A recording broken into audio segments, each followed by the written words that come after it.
अस्सलाम वालेकुम। आज मैंने एक टेड टॉक देखी और उसकी स्पीकर ईशा मनवानी हैं और उसका topic broking English India every Indian kids ordeal है। और ईशा मनवानी एक राइटर भी हैं, कॉमेडियन भी हैं, स्पीकर भी हैं और वो अपने स्पीक से, अपने टैलेंट से सारे हिंदुस्तानियों को आइडेंटिटी के कॉम्प्लिटीज़ और नॉनसेंस को एक्सप्लोर करती हैं।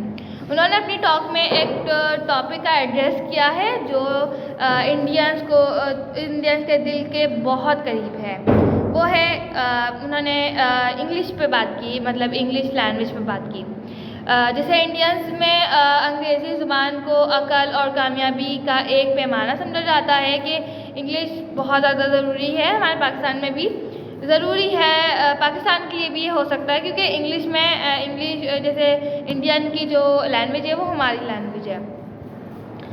जो इंग्लिश लैंग्वेज होती है वो अकल और कामयाबी वगैरह का पैमाना समझा जाता है। उसको उन्होंने कहा कि और बच्चों को जो है इंग्लिश सही से नहीं बोलनी आती है, उन्हें अक्सर खुदारा देखा जाता है। मनवानी ने अपनी टॉक में अंग्रेज़ी के साथ अपनी जैसे एक्सपीरियंस को शेयर किया और उनका जो कॉन्फिडेंस था उसके बारे में, उनका कॉन्फिडेंस इस पर उनका असर कैसे पड़ा इस पर। मनवानी जब इंग्लिश बोलती थी, जब इंग्लिश कोई बोलता है उसका कॉन्फिडेंस लेवल खुद ही बढ़ जाता है। इंग्लिश जब हम बोल रहे होते हैं उसका हमारा कॉन्फिडेंस लेवल खुद ही बढ़ जाता है। अब मज़ा आता है हमें इंग्लिश बोलने में और हमें लगता है कि हम बहुत ज़्यादा कॉन्फिडेंट हैं और इंग्लिश बोलते बोलते हम खुद कॉन्फिडेंट हो जाते हैं। मनवानी ने अपनी टेड टॉक में शुरू किया और इंग्लिश लैंग्वेज के इंडियन सोसाइटी बिखरते असरात को हाईलाइट किया। उन्होंने बताया कि हिंदुस्तान में इंग्लिश लैंग्वेज को एक ज़ोरदार तस्वुर है जिसकी तकसीम करने के लिए बार बार इस्तेमाल किया जाता है। उन्होंने इंग्लिश के साथ इंडियन एक्सेंट में बात करने वालों को किस तरह से अकीदगी से डील किया जाता है और किस तरह से उन्हें कुछ प्रोफेशंस में लेकिन नहीं लिया जाता।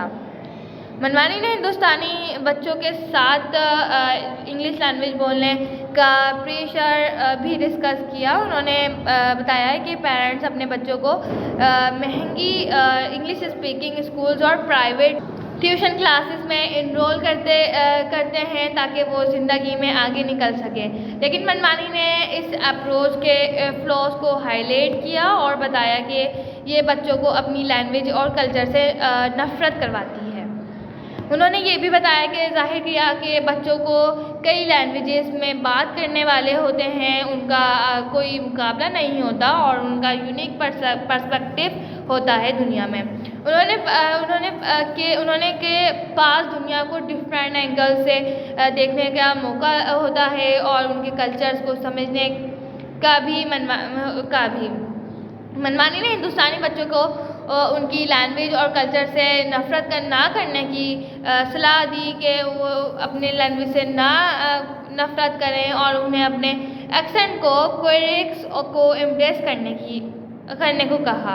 मनवानी ने लिंग्विस्टिक इम्पेरियलिज्म भी डिस्कस किया जो इंग्लिश लैंग्वेज स्पीकिंग कंट्रीज़ दुनिया में बरकरार रखते हैं। उन्होंने बताया कि अंग्रेज़ी बहुत सारे कंट्रीज़ में कॉलोनाइजेशन के थ्रू इम्पोज किया गया और ये पावर और कंट्रोल का एक टूल भी था।